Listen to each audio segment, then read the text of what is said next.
Welcome to RickRackRuby. I'm Laura Cluvo. Today we'll make a necktie skirt. Here's the front, here's the back. They're fun and easy to make. So let's get started. To make a necktie skirt, of course the first thing you'll need is neckties. Fortunately, they're plentiful. They're everywhere. If you just put the word out to your friends that you're looking for neckties, you will get bushels of them.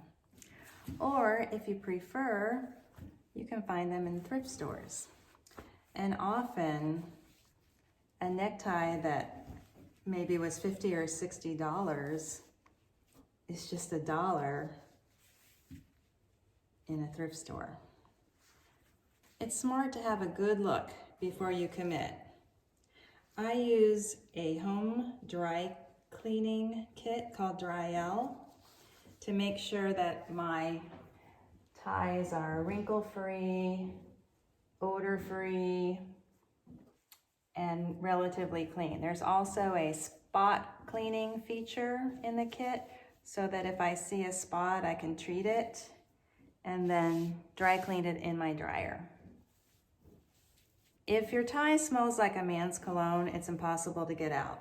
So just don't even try. I have selected paisleys. I like a theme, so I'm going with paisley as my theme. And I have selected 14 ties. I find that 14 is a pretty good number, and I don't have to use them all. I like to aim for a waistband of about 28 to 30 inches and a length of about between 16 and 18 inches. Because neckties taper as they go up, if you want a longer skirt, maybe a 24-inch skirt, it's going to take a lot more ties because they're just not that wide at the top, and the skirt becomes bulky and heavy and difficult to work through the machine. So I'm going to recommend that, especially for your first skirt, aim for a length between 16 and 18 inches. When measuring the ties to cut them, be sure to measure from just the side, not from the point, but just the side. If you measure from the point, all the points are different, they have slightly different angles, and they're not going to match up. Measure up the side. I'm going to do 17 inches, so I'll put the 17 right there, and I'll cut up here by the middle. I'll just cut them all to 17.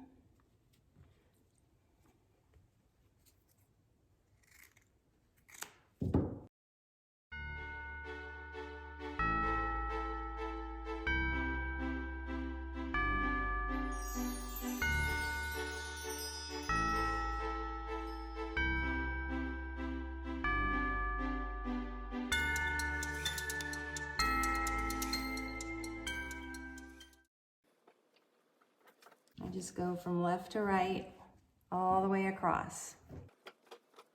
Now, the reason that we don't want to manipulate them too much is because there is a basting thread in the back of the tie that holds it together.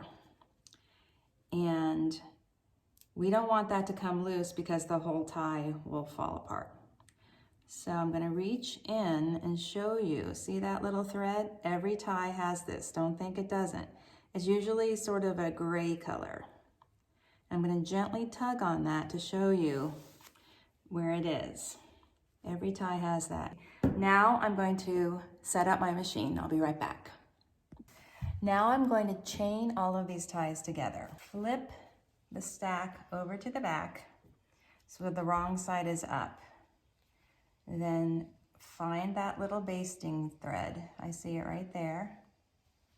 And you're going to hold it and move my needle over to the far left and reduce the stitch length so that I have a tight little narrow stitch.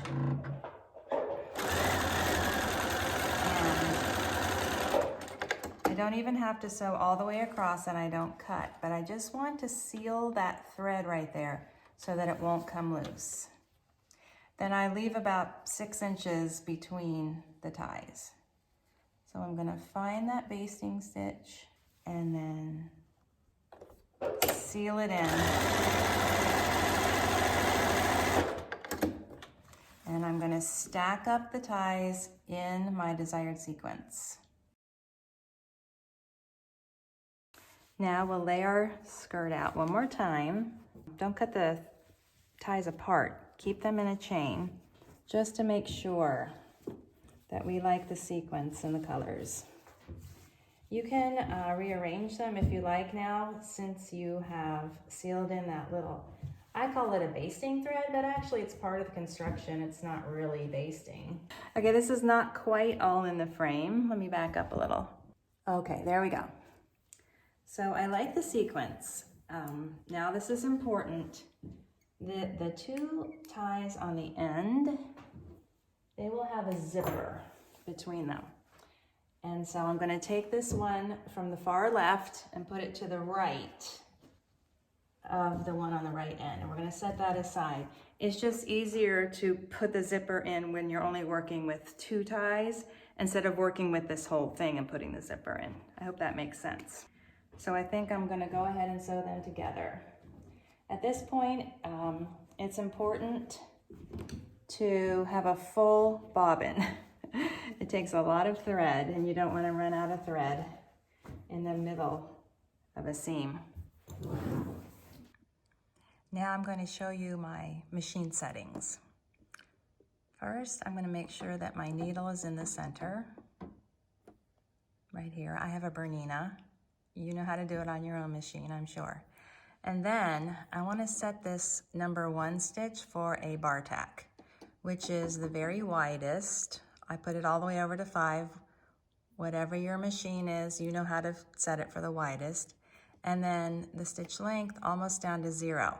I want to do a bar tack just across like that. And now every time I hit the number 1, it's going to go back to that bar tack feature. The second stitch I will show you is this number 7. It's a triple zigzag.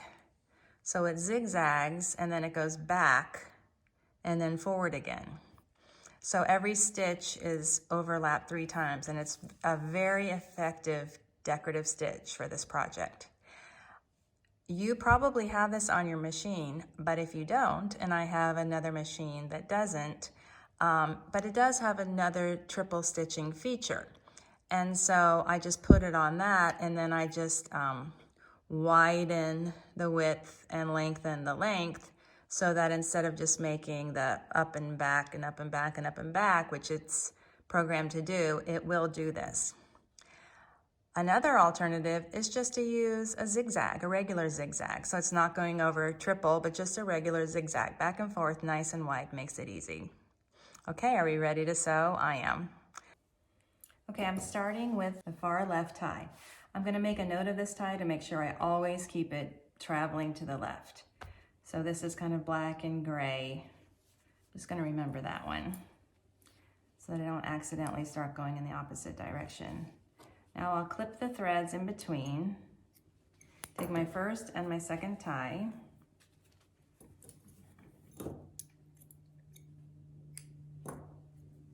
With this one always on the left, starting at the top. Place it under the presser foot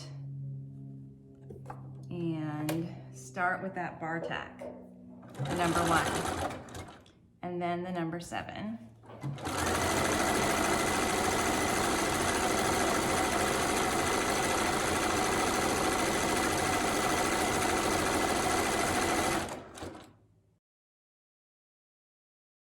Okay, well, I'm going to stop about halfway down to be sure that no labels or tags are going to get caught on the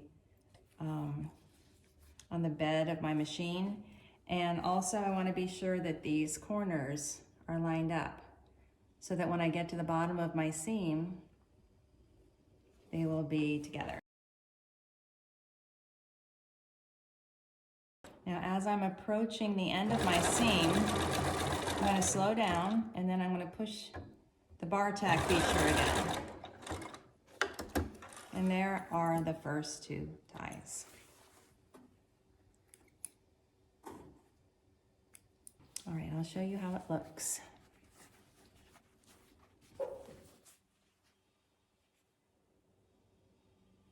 See that triple zigzag?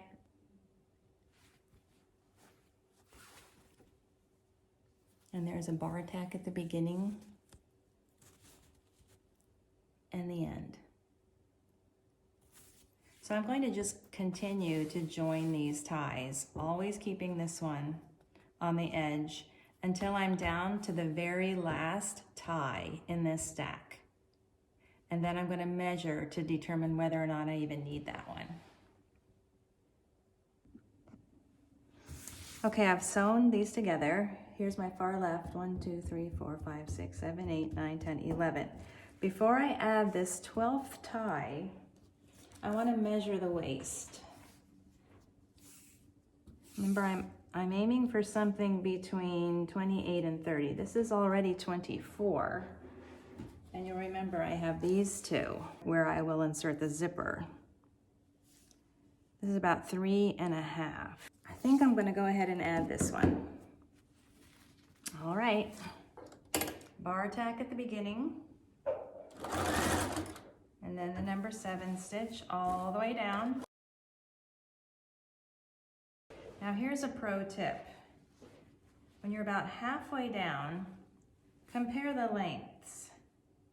And if it seems that one or the other is a little bit too long, then you can gently tug a tiny little bit on the shorter one to get them to wind up being the same length. The first time I tried to show this, it didn't work very well because the ties were so dark. But see, there's the bar tack. All right, now let's put in the zipper. Start the zipper, I'm gonna just top stitch it right along the edge there with about 3/8 of an inch extending above the top of the tie. I'll unzip the zipper and I will move the needle over all the way to the right. Just stitch straight down about halfway. The zipper teeth are just barely exposed beyond the edge of the tie. Then when I'm about halfway down, or this is a little more than halfway, I'll zip up the zipper and continue down to the bottom. Be careful as you approach the zipper stop. I did not switch my presser foot to a zipper foot. I'm not doing anything special. I used to baste the zipper first and put it in very carefully, but when I began teaching students, they were really frustrated by the hand sewing and this special attention. And so then I just recommended doing it this way, just because it's fast and easy. And sometimes I mess up and then I'll have to take it all apart and start over, but it's just easy.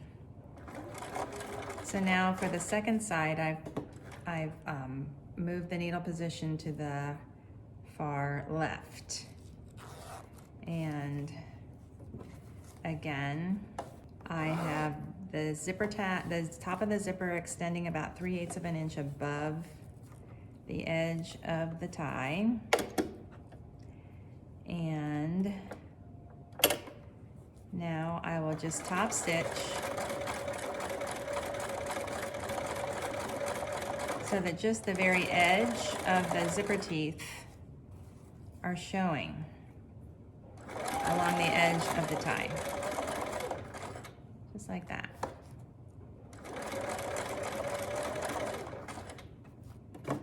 Needle down.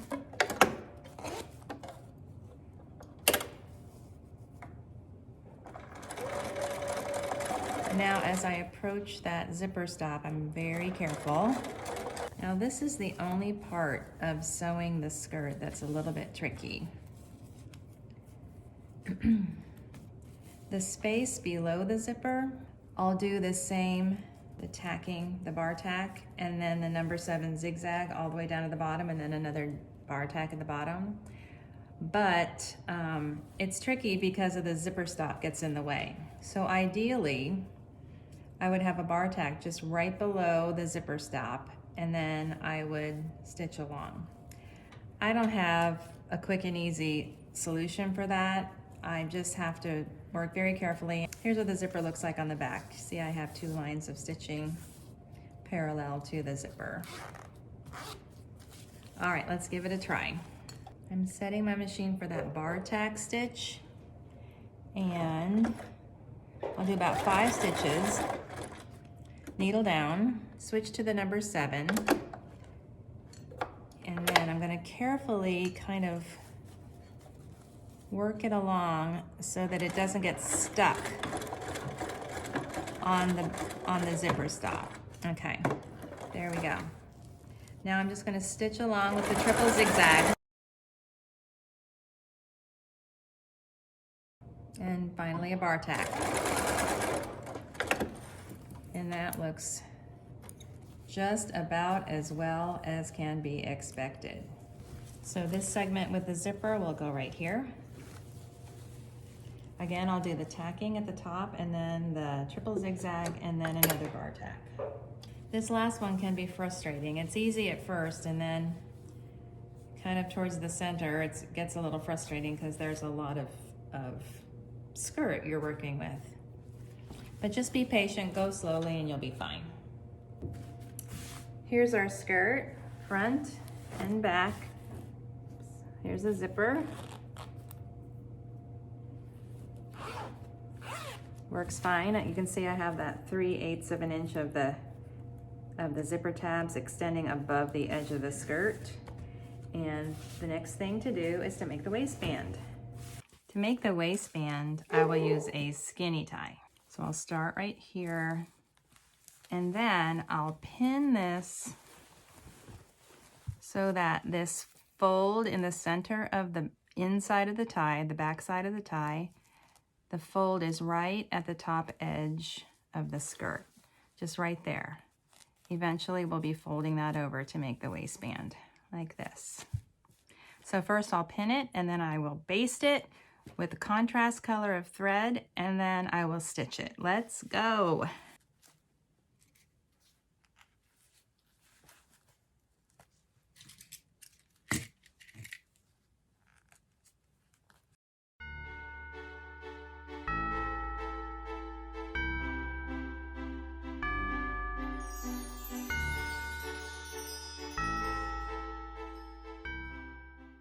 And I will confirm that this end is about 6 inches longer than this end. So we're good.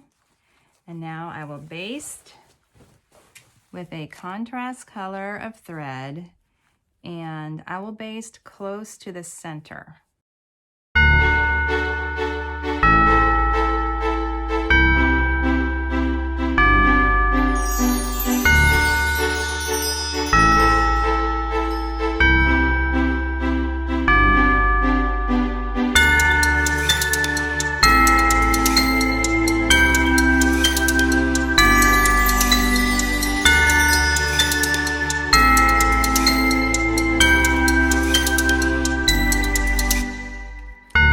Running stitch to baste this together.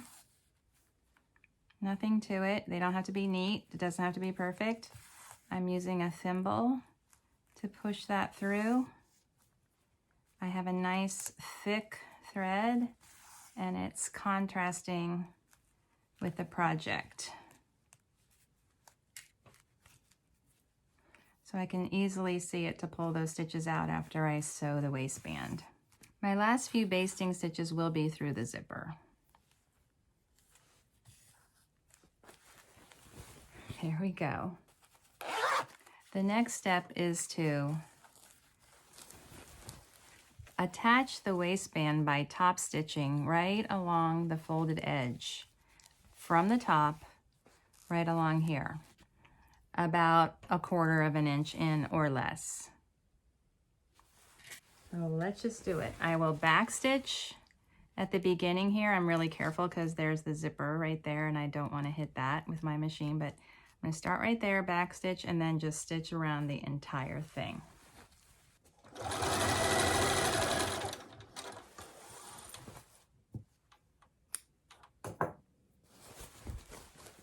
Here's how it looks. You can see this little line of machine stitching and also this basting stitch that I will now remove.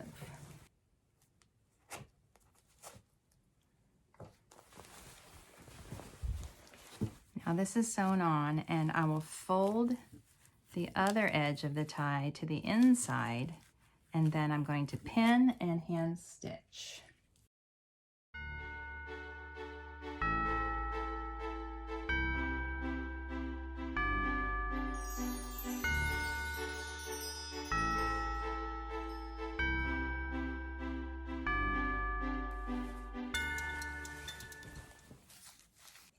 Now I'll use a single strand of this craft and button thread. It's nice and heavy. And I have a long piece with a knot in the end. And I will begin here.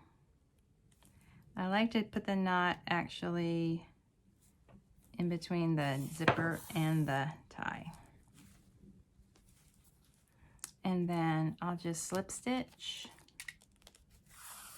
all the way across. It doesn't take long. Your stitches don't have to be too small.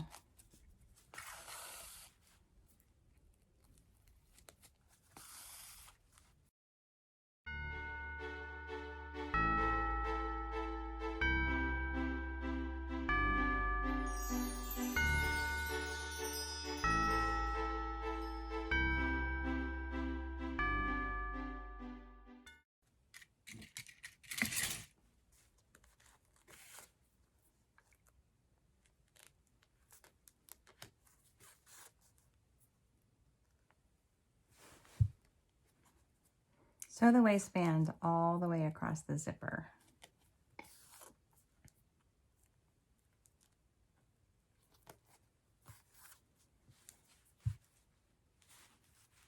And then I'll secure my thread.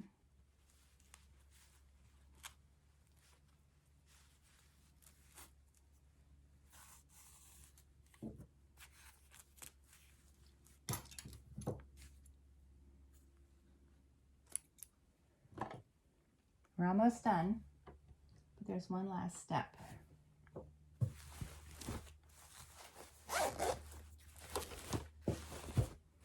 Here's how the tie will look in the back. The short end is like this, then make a circle with the fat end and pull it through. So it makes a little knot like that. But before we do that, we have one more step.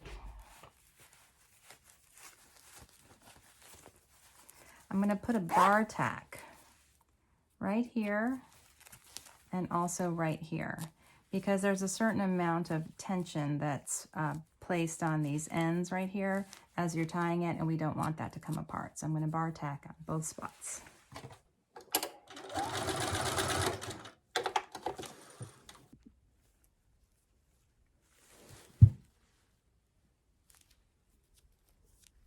I know it's hard to see, but there's a little bar tack right here, vertically, right there, on both sides. And let's zip it up and have a look. Thank you for watching my tutorial. If you're enjoying my videos, please like, share, and subscribe.